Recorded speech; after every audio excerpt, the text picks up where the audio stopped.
What split should you do? Push pull legs or upper lower? That is one of the most common questions people get stuck on. And the reason it's confusing is because everyone argues which one is better instead of explaining how to choose the right one for your life. Neither split is magical. A split does not build muscle. It just organizes your week. Progress comes from consistency, recovering, and execution, the same way it does in business. Think of your training split like a business schedule. It's not about what looks impressive on paper. It's about what you can actually run week after week without things falling apart. So here is how you decide. The first thing you look at is time. If you can train 5 or 6 days a week consistently, meaning your calendar is stable and training is a non-negotiable, push-pull legs makes sense. It spreads the workload out, keeps sessions focused, and lets you push hard without cramming everything into one day. But just like business, that structure only works if you actually show up. Miss a couple days and the whole system starts to break down. If you're training 3 to 4 days a week because you're busy running a business, managing people, meetings, travel, or long work days, upper lower is usually the better choice. You still hit every single muscle twice a week,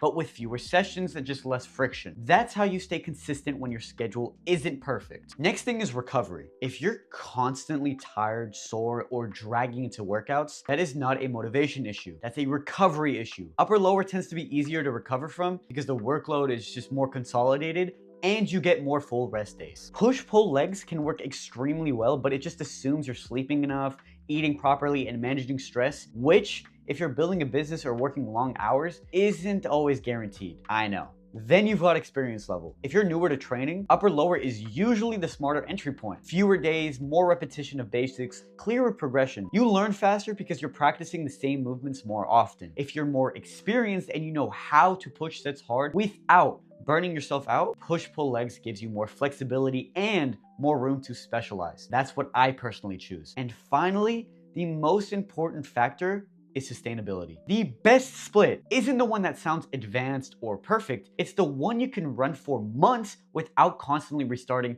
every single Monday. If your weeks change, your workload fluctuates, or business demands spike, upper lower usually wins. But if your routine is locked in and training is priority, push-pull legs works amazing. So the decision is pretty simple. More available training days and solid recovery, push-pull legs. Fewer days, tighter schedule, higher responsibility, upper lower. If you're still not sure which one fits your situation, or you want a training schedule built around your actual day-to-day work, business, stress, and all, just DM me the word STF and I'll help you dial in the right structure.